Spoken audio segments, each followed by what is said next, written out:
What's up, everyone? Welcome to Cooped Up episode 5. And on this week, we got a very special guest, Ishaan from Mini USA. He is the product planning manager, and he's going to talk to us about the trim packages and some other cool questions that we're going to ask him.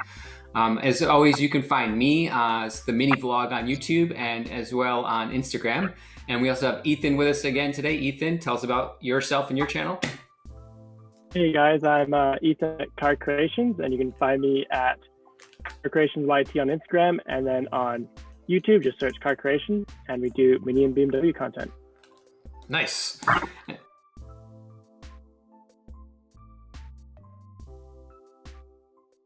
And so, yeah, our guest this week, Ishaan Khatri from Mini. He's the product planning manager, and I talked to him a while ago about the trim packages and how those came to be. So he's gonna talk to us about that. So, Ishaan, how you doing? Tell us a little bit about trim packages and how you've been lately. Well, first of all, Nick and Ethan, thank you for having me on the show. It's great to be here. It's always good to have a conversation with fellow Mini enthusiasts. Obviously, you know what we do for work. It's that much more. It's a brand that I thoroughly enjoy working for, and it's a brand that I genuinely feel passionate for. I've been doing well. You know, the weather could be better, of course. With spirited drives out there, but you know, at this point, we're just trying to keep busy and really excited to be heading into model year 22 to introduce some of the updates on the hard vehicles for you guys. Nice. Yeah, and so you're not only work for Mini, you're also a Mini enthusiast. Is that correct? You've had several Minis in the past and even classics. Is that correct? Yeah, mate. So I think I don't know whether it's BMW getting lucky or whether it's I'm getting lucky with BMW. My obsession with BMW, well, Mini in particular, started way back when. So my first car that I ever bought with my own money, this is when I was like 16 years old, living in the UK. The first car I ever bought was a 1967 Mini Cooper, and I paid a grand total of £500 for this car. Oh, man. No surprises, of course. So when you pay £500 for a car, there is a little bit of work that's needed to get it roadworthy. Let's just say roadworthy. So what I did is, of course, this car was aesthetically from the exterior absolutely perfect, but with regards to the drivetrain, it was non-existent. So opened the hood, got underneath it, had a look at everything that needed repairing, and by the end of it, I had like an estimate this big. I took it to my local classic Mini specialist, and the quotation I received for the part that required to get my car onto the road was about 3 to 4 times the price of the car. This is not going to work for me. So what I did is I actually went to the scrapyard again, and I bought another classic Mini, which was the inverse of my car. So this car had a perfectly functioning drivetrain, but the exterior was completely shot. So I bought this car for £475. So at this point, my grand total for 2 Minis is £975. And all I did was I took the engine and gearbox out of one car, put it into the other car, and I had my first ever running Mini on the road. So nice. That gave me so much appreciation for just, you know, knowing how to work on cars. I learned how to drive on that car. I spent a lot of time initially getting to know what the car is all about, what the brand is all about, and my love story with Mini started way back when. Wow. What happened to that car? Did it eventually die? Did you seal it up in plastic and store it away? So bearing in mind, I'm talking about a 1967 Mini Cooper, so it was like a 900cc engine in this thing, so it wasn't very powerful. So by the time I had spent a year and a half, 2 years in that car, and insurance in the UK is super expensive because driving experience is important. So by the time I got a little more experience in the car, I wanted something with a little more power. So I went for a little mainstream motor with slightly more power. But then a few years down the line, I went in on the biggest car thing was when I bought an R56 JCW World Championship 50 edition in green. So although that classic Mini is no longer with me, I will say that it always holds a very special place in my Yeah, I think everybody I know remembers their first Mini and always wants that car back. A couple decades down the road. It's true for me. I always want my first Mini back. But yeah, that sounds like an awesome first Mini story. We don't get too many classics over here. They're very hard to come by. So I'm very jealous of your upbringing and childhood over there. So yeah. So yes, speaking of growing up somewhere else, that's where we got talking about the trim packages. And can you speak to us a little bit about how car sales in the North America market differ from other markets, and how that spawned kind of trim packages? Yeah, and thanks for reminding me. I mean, that's exactly how the conversation between us actually kicked off. So I've now been working for BMW for almost 14 years at this point. Started off my career in the UK, as I mentioned, spent some time in Germany, spent a considerable amount of time in India with the BMW Group as well before I moved to the US in 2017. And of course, every market has its own dynamic with regards to what the bare necessities are, what kind of engine variants we're talking about, what the customer wants. The one thing that was specifically different here in the US compared to, of course, the UK and Germany, and this is something we're just talking about a little while earlier, is they get their cars so much sooner than we do. I mean, most obvious reason is, of course, the transit time for the car to get onto the boat, go onto the ship, get to the ports, get offloaded, be driven to the dealership. And there are a lot of times that there are certain customers who simply do not really want to be waiting 5, 6, 7 weeks to wait for their car that they paid in excess of $30,000 for example. So the US and North American market in particular, we call it a build to stock market, where we build the cars, they come to the dealers, we stock them, and the customers walk into the dealership and they have a look at the stock and choose their potential Mini.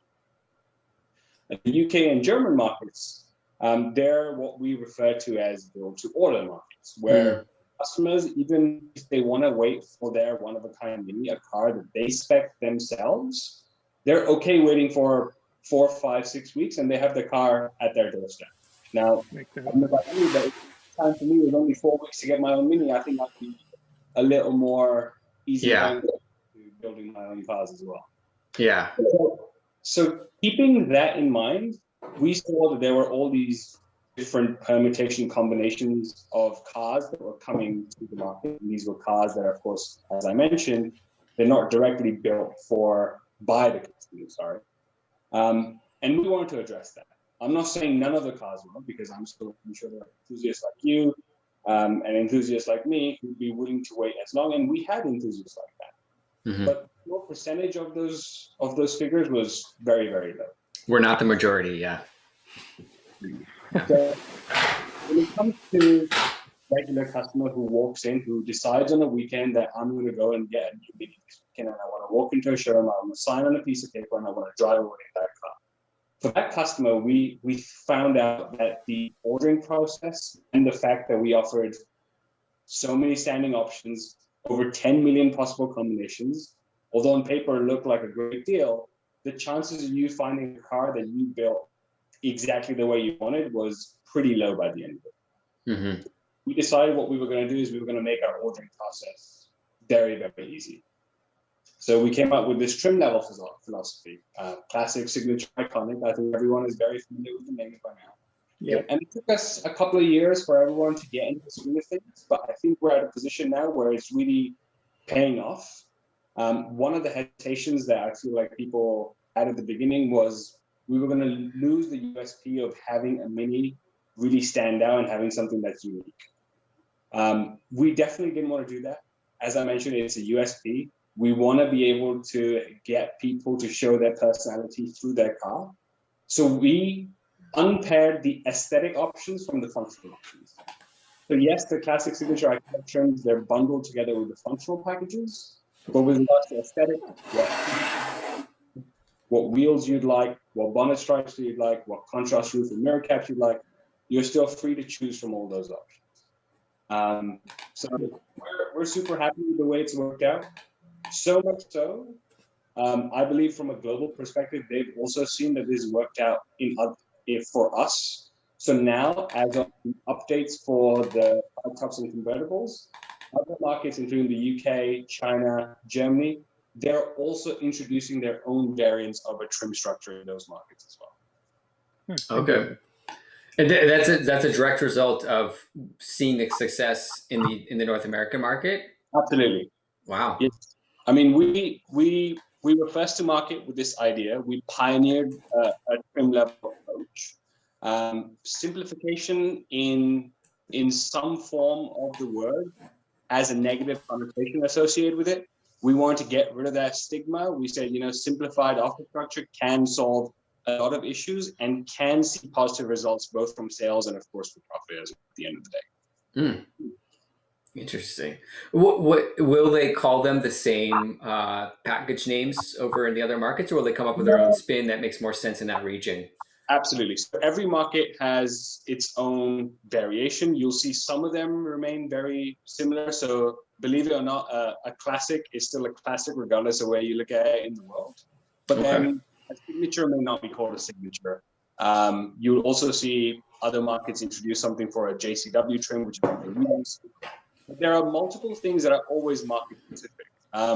Fun fact, I don't know if a lot of you guys know this, but if you go onto the Mini Japan website today, you'll see it's a 3-door, a 5-door, a convertible, a club, and then you'll see it's a crossover. So the Countryman is actually called a crossover in Japan simply because that's what works for them in their market. Okay. Wow. I haven't gone to Mini Japan. I usually frequent Mini UK and Mini Germany. I didn't think about Japan. Yeah. I'm going to be hitting that site up more frequently now. Yeah.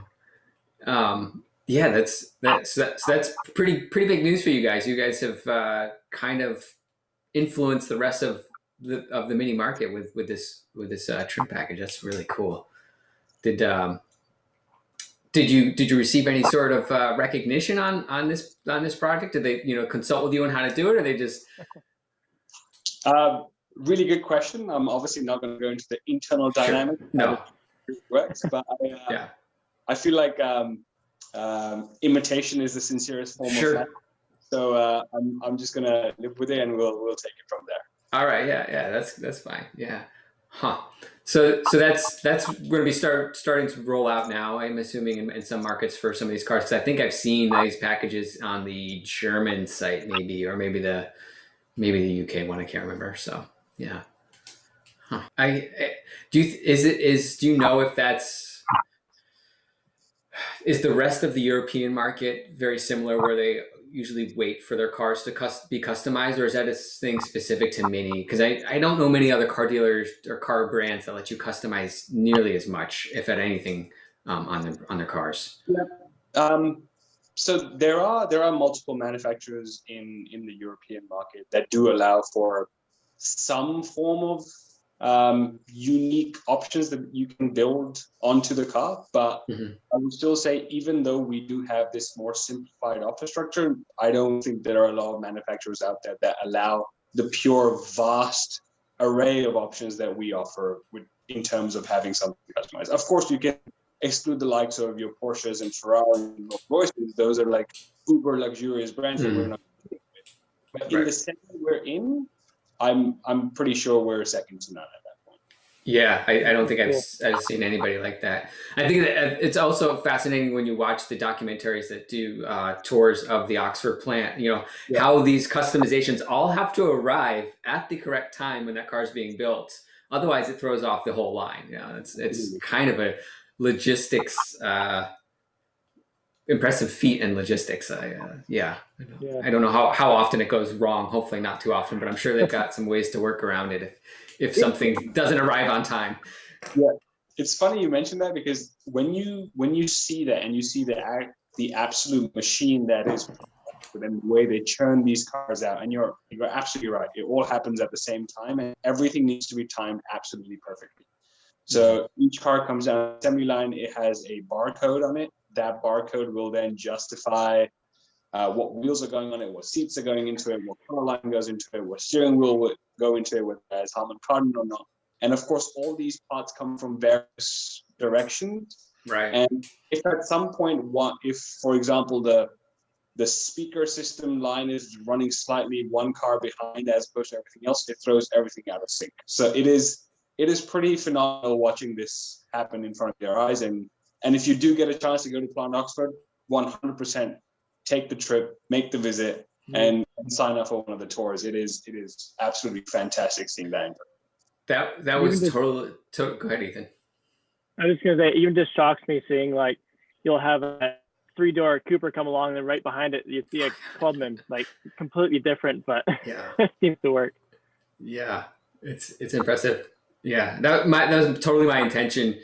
At the beginning of last year, I knew that GP3s were coming out in 2020, and I was hopefully going to get one. And I was like, I'm going to treat myself over to Oxford and see that process. And then obviously that didn't happen. But I'm not complaining. I have a GP3, and it's a very special one, so no complaints here. Yeah.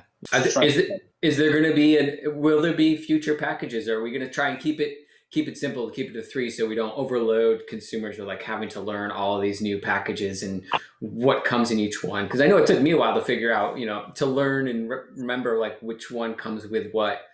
Yep. And I consider myself a hardcore fan, so I don't expect like, somebody like my parents to understand what every package has at the moment. No, it's a really good question. You will see that I'm obviously not going to say it's certain, but we definitely try and limit it to at least a maximum of 3 trims.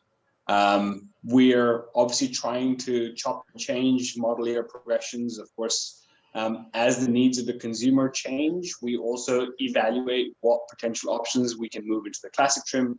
You'll see we've done major changes in model year 22 for the hardtops in particular.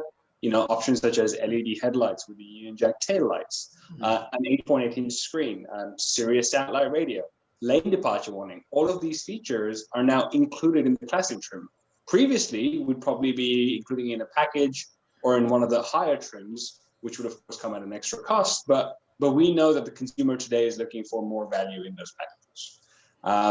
Looking at something like the Countryman PHEV, for example, we only have 2 trims on that. So we do not offer a classic trim on the Countryman PHEV.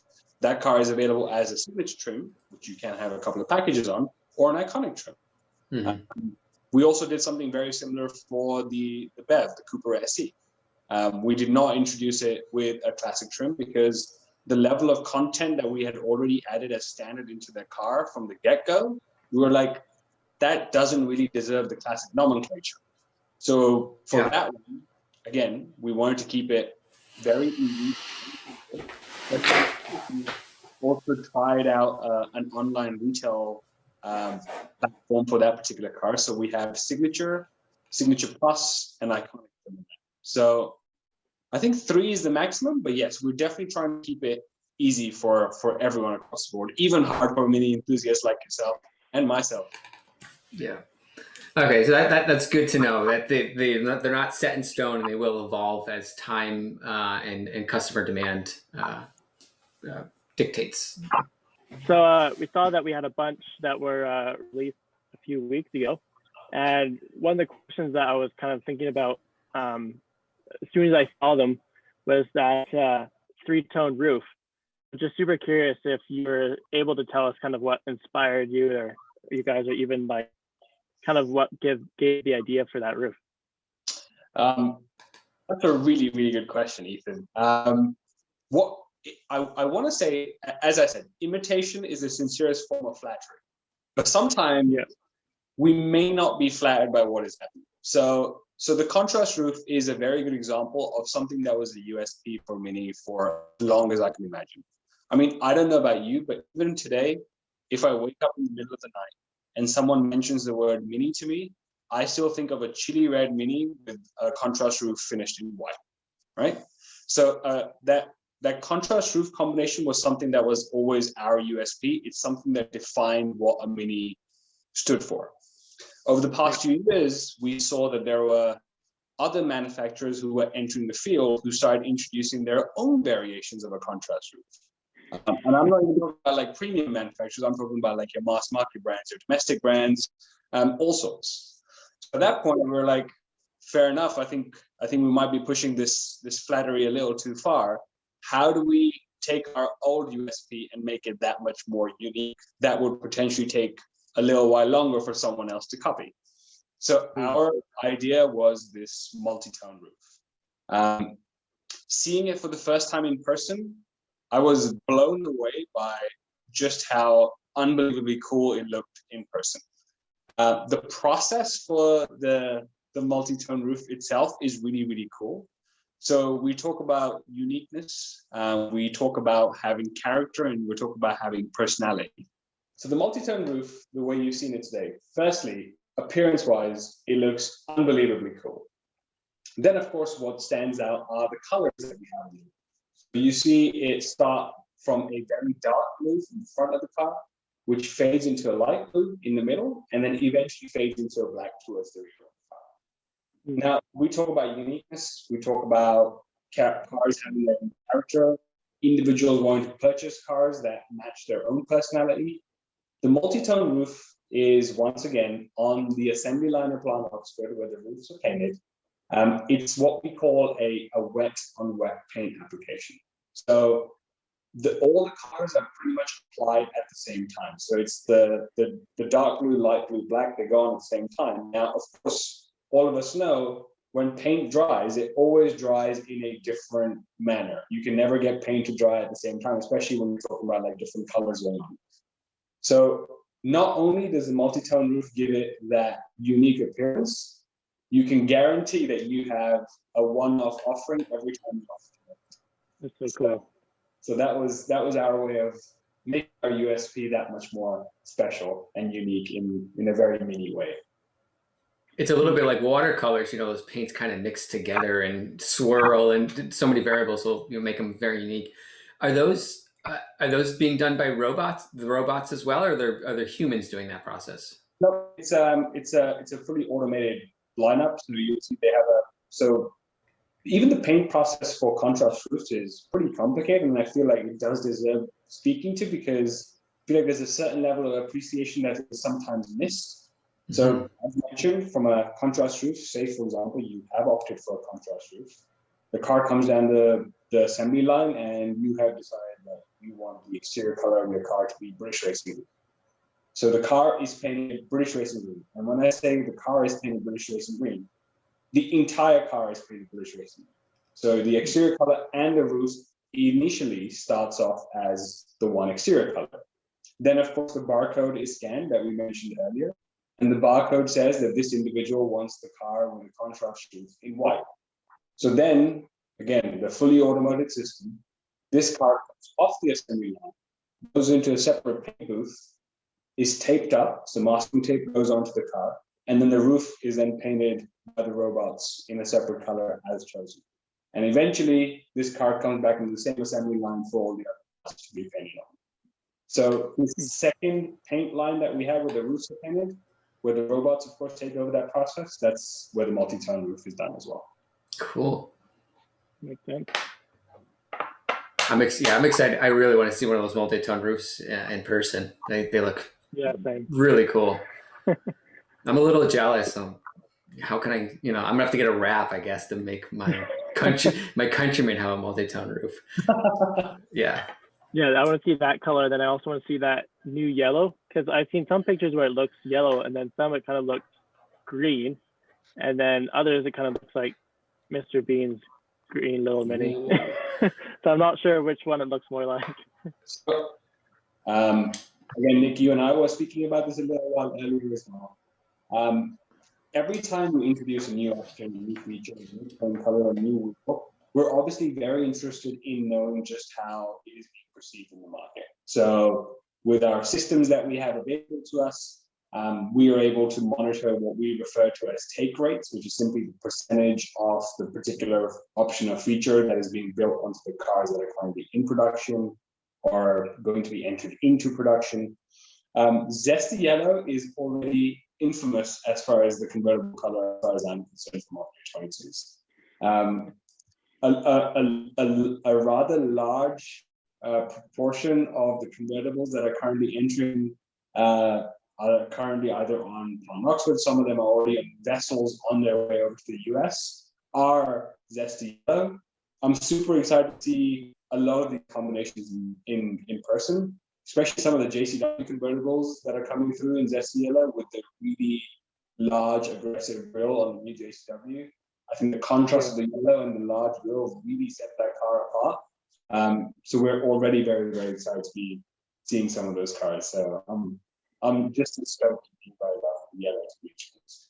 I will say one thing, as I mentioned, I moved to the US in 2017, which also allowed me the amazing opportunity to be part of Mini Taste Estates in 2018. So we ran to the Rockies. I was on the West Coast route at that point. And of course, I was driving a car we launched at Mini Taste Estates, which is the JCW International Orange Edition.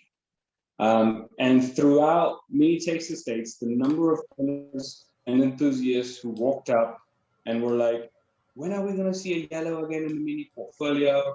I love my liquid yellow. I love the interchange yellow. I love the mellow yellow. Whatever happened to a yellow in the portfolio? And it's not just those in-person requests. We as a team were also on various blogs and various microsites. We tune into enthusiasts like yourselves when you guys are chatting. We peruse through the comments, and some of them are not so friendly, but you know that's just the way it works. And so we do like to keep a finger on the pulse with regards to what is happening. So the introduction of the yellow right now is really our way. Thank you for being patient with us. Here it is, and I genuinely feel that it's a beautiful color in person. That's so cool. Do you think it could end up saving the convertible? I don't think the convertible needs saving. Genuinely. Okay. I will say something right now that you are more than happy to Google, but the Mini convertible is the #1 selling convertible in the world and has been for about 2.5, 3 years now, even more than that.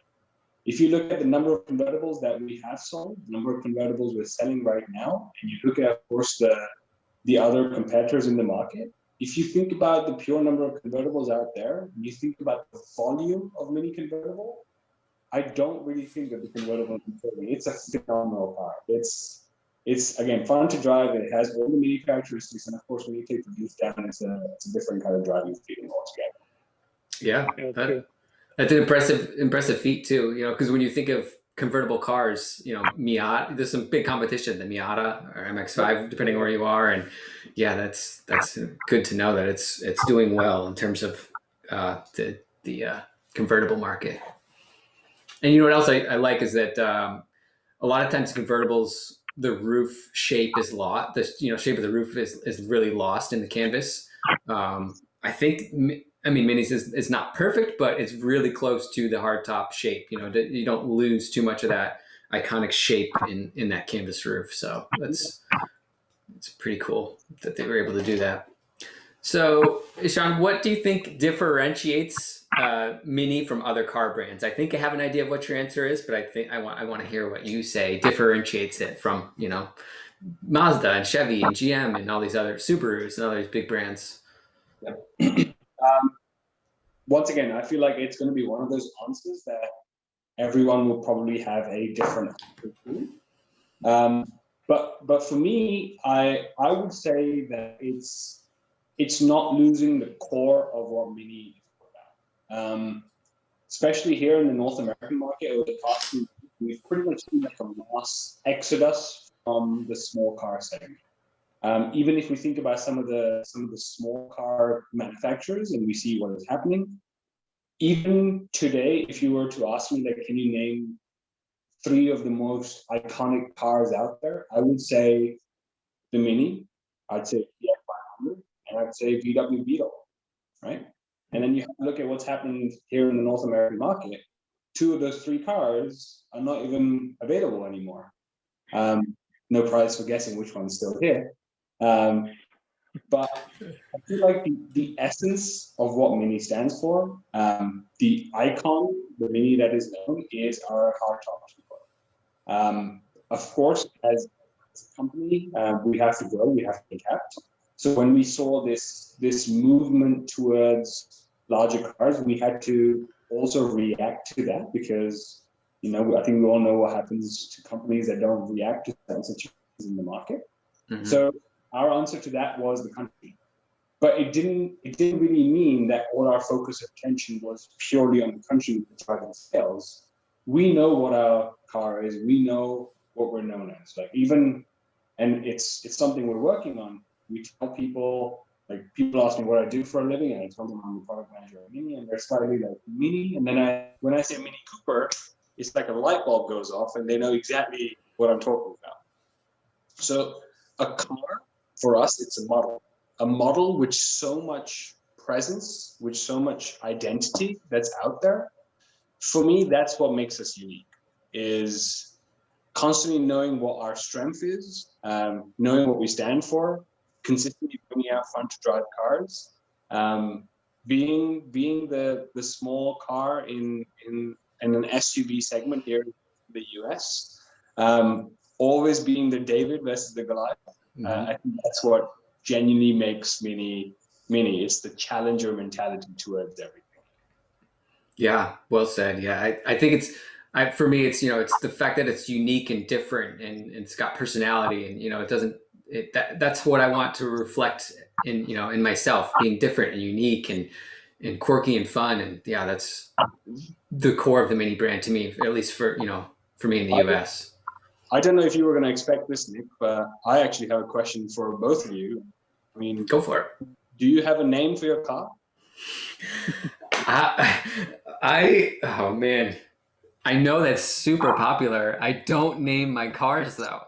People, I get a lot of grief for that, for not naming my cars, especially in the Mini world. Yeah, I don't. I named my JCW. I haven't named my other Mini, but I named my JCW Nigel. Nigel. All right, that's cool. Yeah. That's nice. I like Nigel. Yeah. I mean, they, when you buy the car, they give you the sticker to put on the door sill to write in the name. I have those stickers. I've kept all those stickers from all the Minis I bought, and I just never filled any of them out. I don't. Yeah, I don't name them, but I totally cool with people that name them. I love to find out what people name their own Minis. Do you have some names for yours? Yeah, I mean, I always name my cars. So my current car is a 2020 JCW Clubman in enigmatic black and chili red. And for whatever reason, when I picked up the car, the name Tatiana came to my mind. So my current Clubman is Tatiana.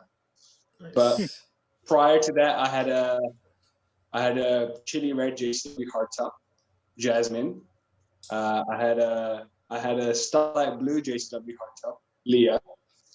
So always name my cars. Nice. Yeah. I always think about it, and I come up with a list of names, but I just don't ever commit to writing anything down on that little sticker. So yeah.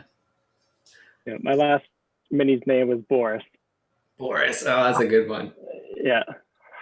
Nice. Yeah.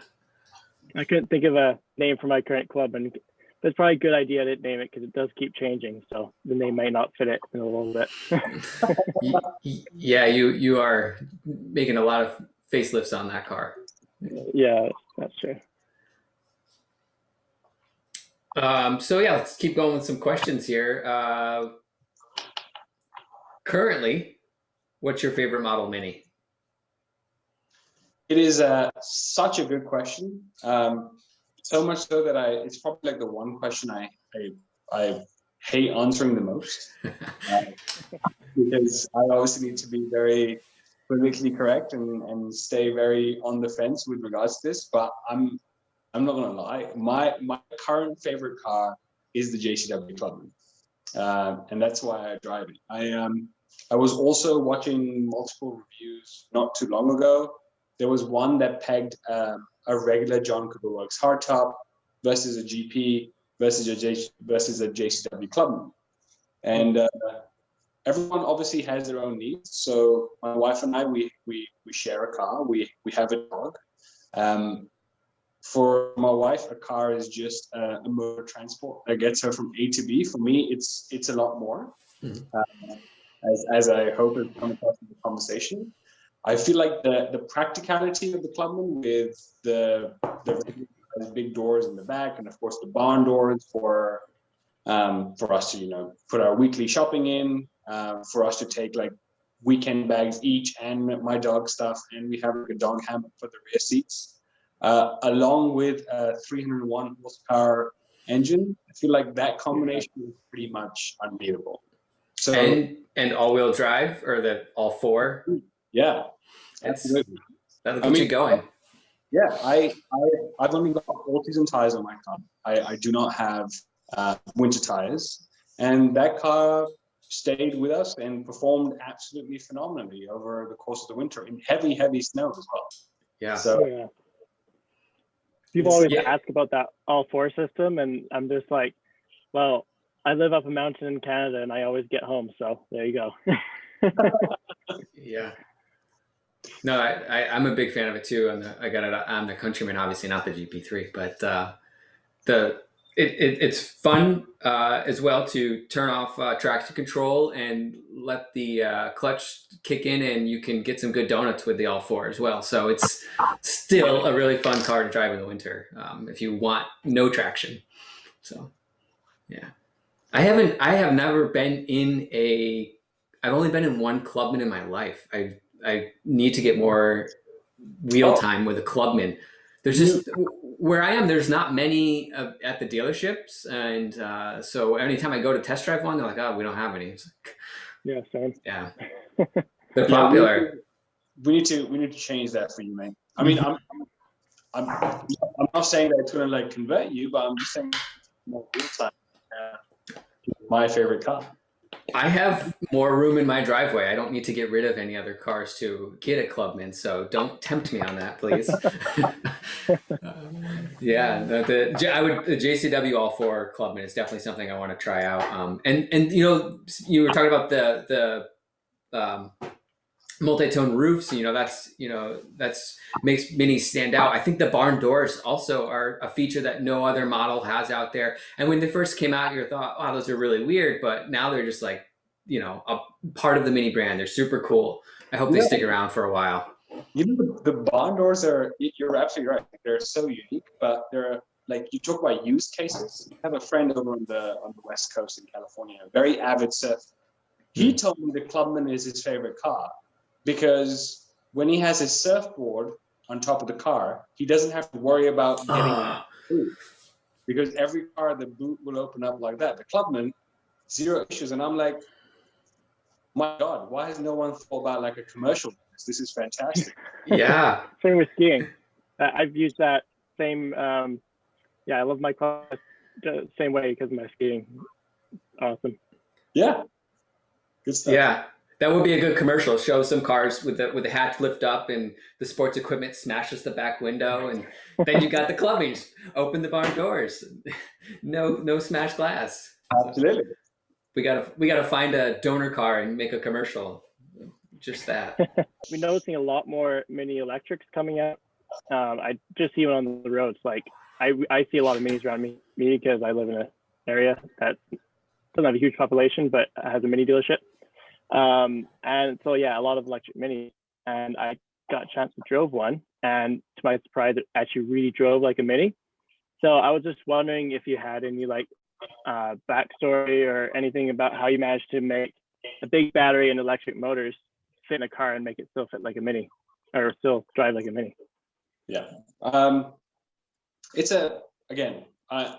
It's one of those things where if you look at trends in the market, which is something we of course have to do on a day-to-day basis, there was of course a massive shift towards SUVs. But over the last couple of years, it's not a surprise, there's also been a pretty significant shift towards EVs as well. There are a couple of manufacturers who are definitely way out there who potentially have been in the market for a long time. I'm referencing like Nissan, for example, with the Leaf, who's been around forever. Chevy, of course, a domestic manufacturer with the Bolt, who've also been around forever. But the mass adoption of EVs, really, we saw the trend coming around with Tesla, for example. Coupled with multiple conversations, concerns, issues in European markets, we saw that there was a heavy impetus on manufacturers to become more green, reduce carbon footprint, think about just CO2 emissions, greenhouse gases, and everything that we need to do. For us, I genuinely believe that when the electrification topic first came about, for us, it was a no-brainer. If you think about Mini and what we do best, I want to say one of the things that we do really well, probably better than most manufacturers out there, is we have this uncanny knack of pairing together our heritage and everything that we come from with modern features and technologies that we have today. So we're talking about heritage, our brand, and modern and contemporary, and we're talking about electricity. So for us, it was like a match made in heaven. That being said, it obviously took a while for us to come to the market, see what we were doing. So we had to think about the quickest way to implement or to introduce a fully electric Mini into the portfolio, not just here, but on a global level, on one of our existing cars. And as I mentioned to you previously, for us, it would have been a little crazy to do so on anything apart from the iconic icon, which is, of course, the two-door hardtop. Yeah. So thankfully, we're, of course, associated with BMW. We have some of the best engineers in the world working for the organization at our headquarters in Munich. And they were tasked with trying to come out with a fully electric Mini that not only, of course, ticks the box for being just a fully electric drivetrain, but staying true to what Mini does and being incredibly fun to drive. So a lot of focus, of course, went into just cramming the batteries in there, because we know that batteries are big, bulky, and heavy, and they take up a lot of space. So one of the requirements we said was, yes, it needs to be electric. Yes, it needs to be the two-door, but there is no way that we can sacrifice the rear seats, and there's no way we can sacrifice the space in the boot. So at that point, the only obvious thing was the floor. So we put the batteries in the floor, which is why the Cooper SE sits slightly higher than the other Cooper S's and Coopers, and that's to compensate for the batteries in the floor.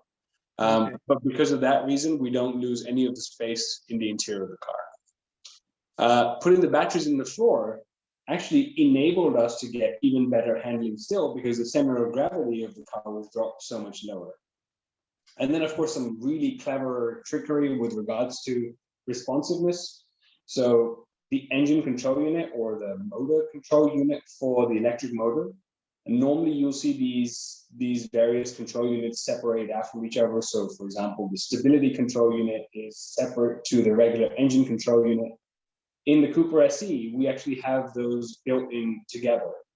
So the response times from one to the other to allocate power from the motor to the front wheel, to the left-hand side or the right-hand side, is instantaneous on the Cooper SE, which gives it even better driving dynamics than some of the cars that we have ourselves.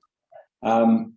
From our own portfolio, because of the battery and because of the weight distribution, the Cooper SE actually has the best weight bias out of the new cars in the portfolio. So it's a 52-48 split, which for a front-wheel drive car. Yeah. Speaking of the electrification, the electric model, the Mini news of going all electric by 2030, that was announced the other day. I'm pretty excited about it, because that's the shift in the market. That's the way it's going. We need to go there. And I'm glad Mini is going there so that it can adapt and not die, because you need to adapt or die in this market to stay relevant. And so I'm really happy to see that.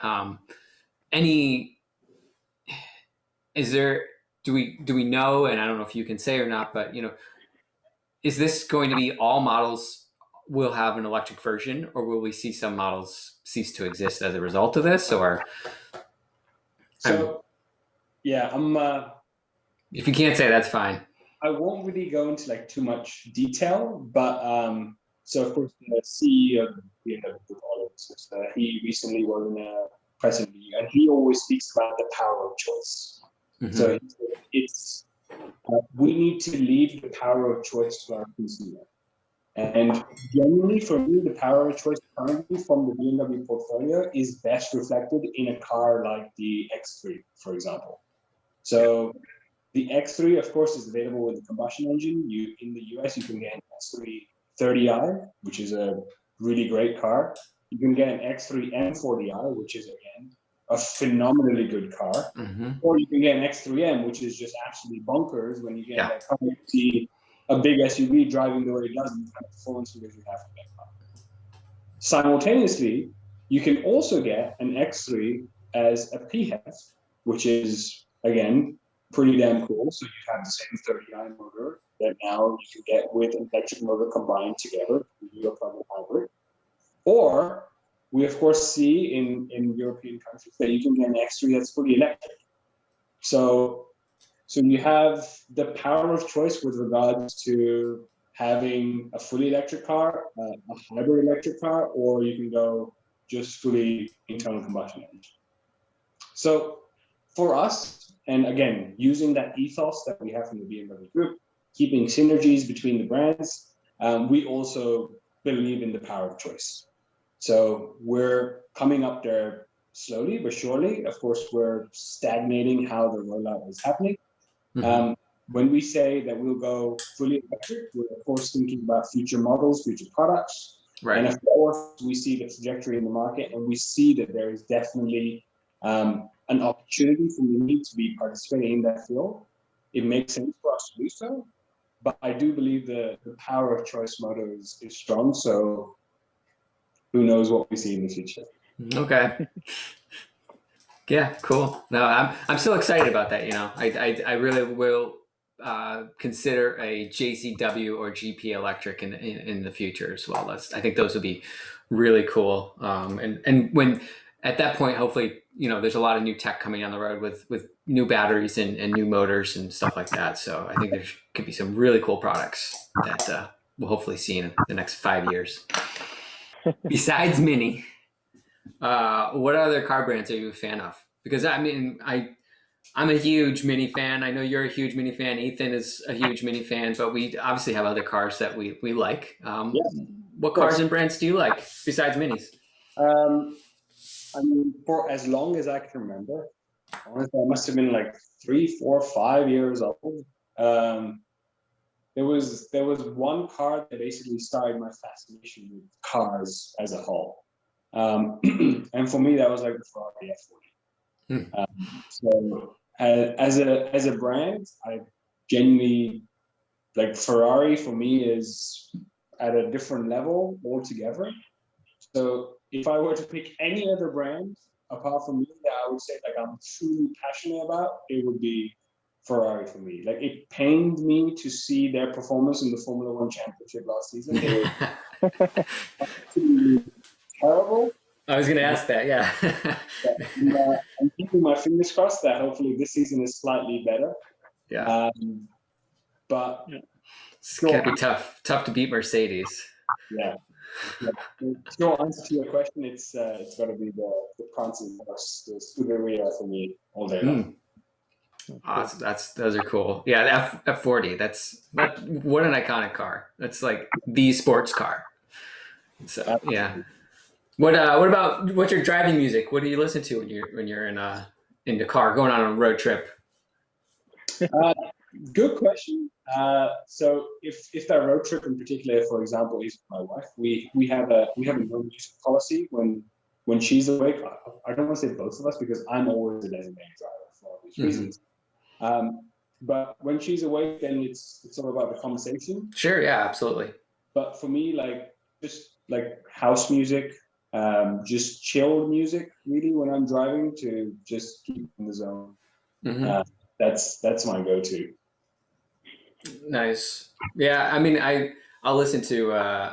I'm all over the place. I'll sometimes just be jamming out to NPR and other podcasts, and then other times, if it's not that, then I've got my my phone connected and I'm playing my music playlist, and it's primarily Chili Peppers and bands like that. So, yeah. What about you, Ethan? What do you? I totally pretend I'm in the 60s and I'm driving some old Mini and I'm listening to some like 60s or 50s music. Nice.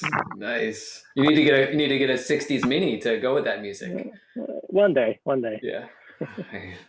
I can get you one for £475. No, I'm kidding. he still has it wrapped up in plastic somewhere. I knew it. So I have special editions, so like Paddy Hopkirk or those type of special edition minis. What do you think stands out as your favorite special edition mini over the last however many years? Yeah, that's a really great question. I also think because we've been introducing special editions pretty regularly, I think I don't want the perception to be that that's just something we're doing for the sake of doing it. Like special editions, once again, are just inherently part of something that Mini has done for the longest time. Even when we look back to the classic Minis, you'll pull out some of these special editions. A good example is, of course, one of our most recent special editions, the 1475 GT, sorry, the 1499 GT, was us basically throwing it back and bowing down to the original 1275 GT. Even since 2002, since we introduced Mini in the US, or reintroduced Mini really in the new iteration, we've seen over 55 special editions come to the market since then. But to answer your question, which one is my most special edition, like my favorite special edition? Once again, I think I might be slightly biased because I did tell you at the beginning that I did used to own one. So the 56 JCW World Championship 50 edition for me is, of course, again, holds a special place in my heart. But just in terms of being like absolutely bonkers out there, the Goodwood edition, phenomenal. Yeah. Like if we were to hand Rolls-Royce a Mini and say, hey, build a Mini for us, like what would that look like? And the answer was going to be the Goodwood. You know, like cool. Plush carpet, beautiful leather, diamond black metallic paint on the outside. That thing just looked absolutely phenomenal.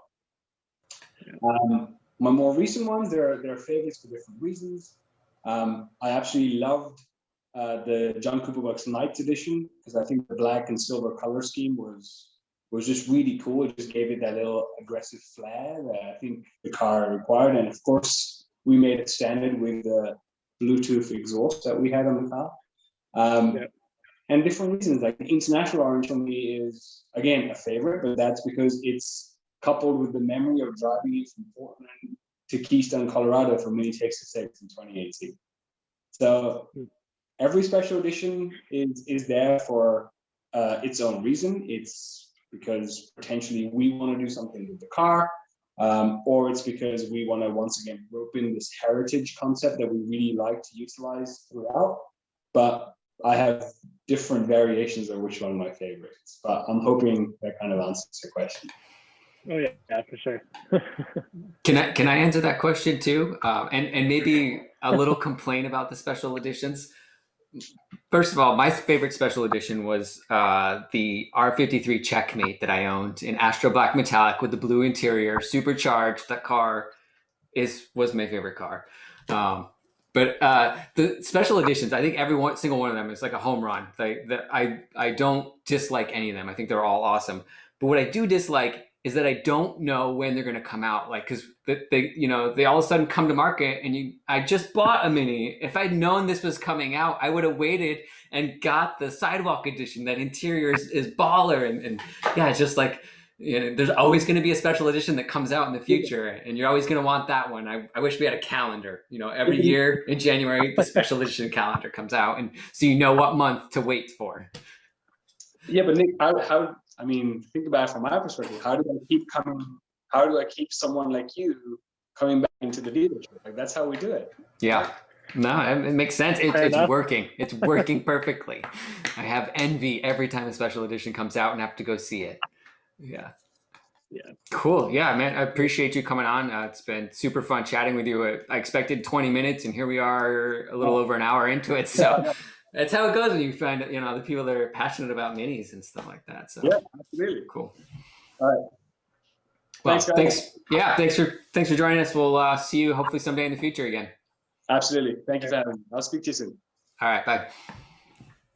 Are you driving in your car and it's just too boring? Well, you're in luck, because this week's episode is brought to you by Mood Lighting. It can be found in most Mini models, and you can actually change the color, or my favorite, Put it on disco mode by holding down the toggle for at least 7 seconds until it flashes at you. For more information about mood lighting, just look inside your car. All right, so that's our chat with Ishaan, and he's been super fun to chat with. And now we're going to pivot on to some news of the week. Obviously, if you've been around, you've seen that BMW announced the other day that starting in 2030, all the Mini models will be electric. And I believe they said that the last one will be announced, the last gas or ICE engine will be announced in 2025, which is, if I'm looking at my calendar correctly, just 4 years away from now. So it's going to happen pretty quick. But in some instances, I think it's kind of slow. I mean, 10 years out from now, that's an eternity in the tech world where Ethan and I both spend most of our time. But in the car world, I guess that's pretty quick. What do you think about that, Ethan? What have you seen about it? I'm glad that they're moving ahead on it, and I'm excited to see what they come out with. From a personal standpoint, I'm a little worried because from where I live, we have no infrastructure for that. To get to, even to get to my work, it's 120 kilometers. So if they don't up the range on some of these, I probably won't be able to see an electric Mini in my future because I'm not going to sit and charge halfway to work. Yeah. But I'm sure it's going to come out. I'm sure it will get better, especially if everyone's pushing that way. So I guess we'll have to wait and see. Yeah, no, that's a great point. Like the charging infrastructure, when we think about electric vehicles, is really, there's only one company that has the real charging infrastructure at the moment, and that's Tesla. And they have the ability for other brands to license and use their charging network and charging ports and whatnot. I don't know if BMW is going to go that route. I'm not sure they're going to be one of the ones that takes Tesla up on that offer, but it would be a real win, I think, if they did, right? Because that infrastructure is already pretty robust across the states, and I know it's expanding everywhere else. The other networks, the Volkswagen one, Electrify America, I have never seen one of those. I know they're slowly growing, but yeah, the infrastructures for non-Tesla brands does not appear to be there quite yet. Maybe this will help kickstart it, though. I don't know. Yeah. Maybe BMW will come out with their own infrastructure, but that's going to take a while to build physical locations. So. Yeah, exactly. Well, there's one I saw. It was Electrify Canada. I guess that's Electrify American version, the Volkswagen one, and it's about 45 minutes away. They've been working on setting it up for probably a year. Like it's still plastic on the. Yeah. Yikes. Yeah. And especially in our colder climates, batteries definitely take a hit in the cold winter months. So you can't go necessarily 45 minutes on a charge. So, I mean you'll presumably you would be charging at home every night to keep it topped off. But road trips and whatnot, you're gonna need that infrastructure to get across Canada from left to right or right to left. Yeah, exactly. Just to get to Vancouver, I believe it's from my place anyways, it's around 500 kilometers. And wow, there's only one city you can think of that you could even charge in the middle. And the rest is just mountain passes, right? Yeah, man. Yeah. Do you have a little bit off topic? Do you have tolls? Is there like a toll highway, or is it toll free across? It's pretty much toll free. The only toll road I can think of top of my mind is in Ontario, and it's nasty. It's like $60. I bring that up because I have an interesting toll story from a couple of weeks ago. To drive across New York from Albany to Buffalo is roughly $28, and it's like 300-ish miles. So it's not bad.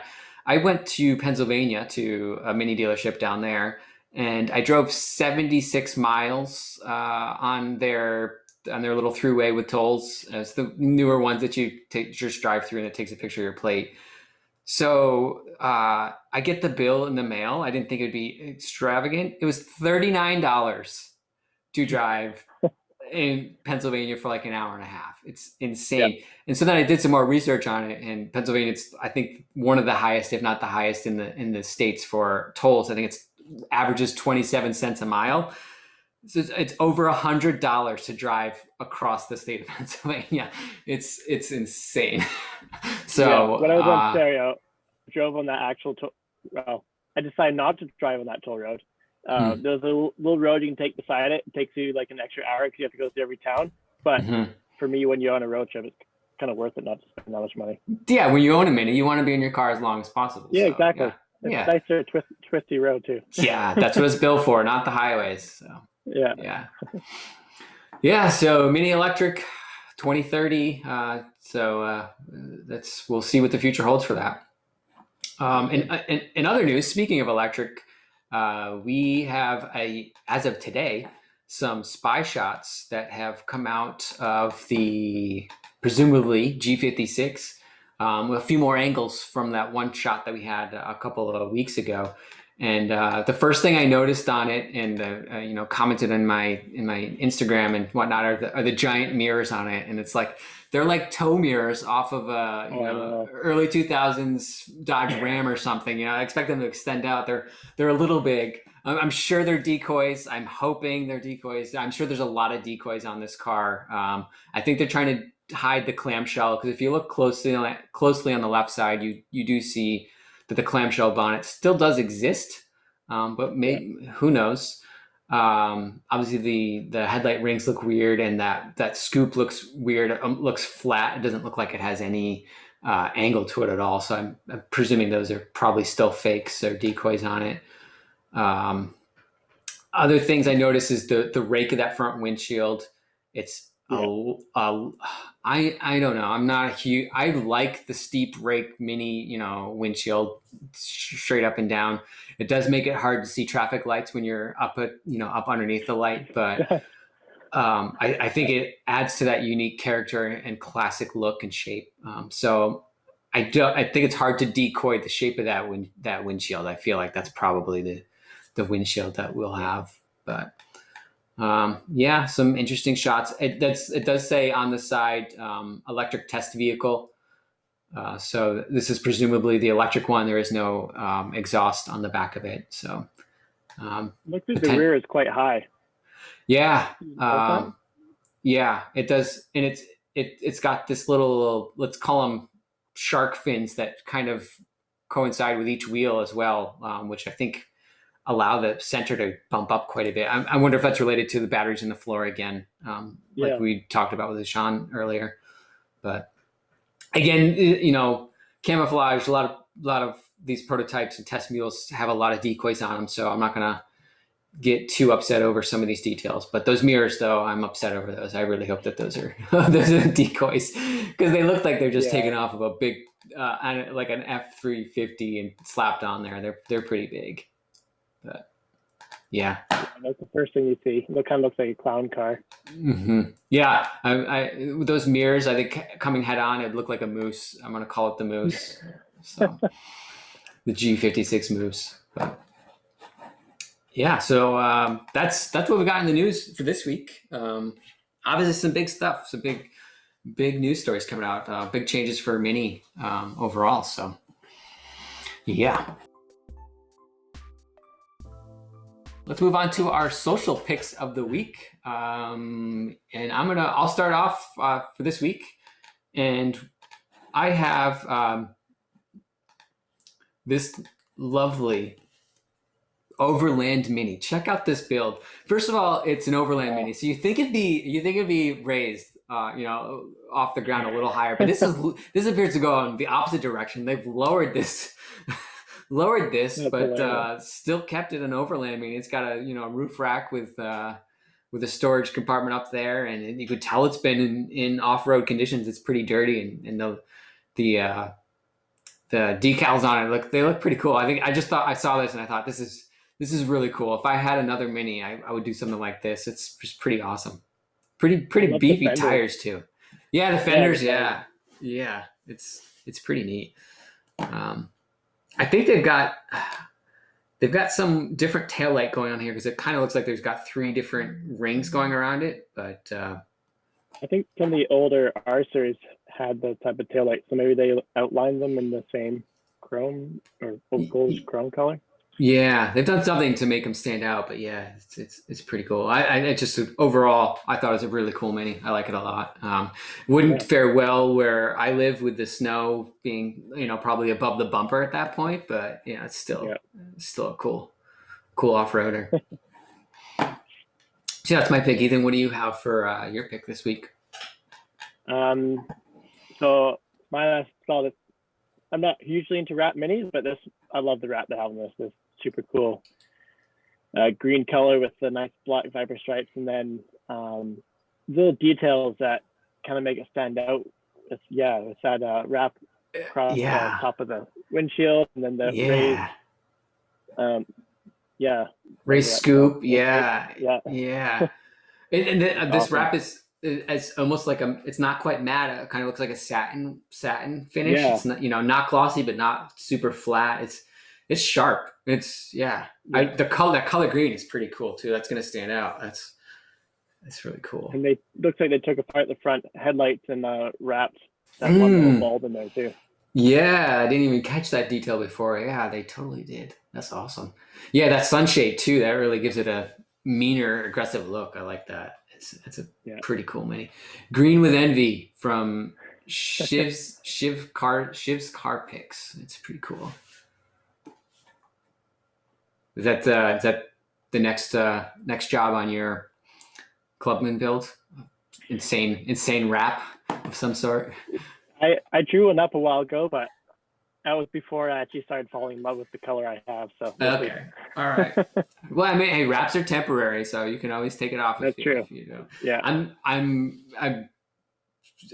always wanting to wrap the Countryman, and I will one day. Just lower on the priority list of tasks I want to do with minis right now. So, but yeah, I want to do something crazy to just make it stand out for a month or two. Exactly.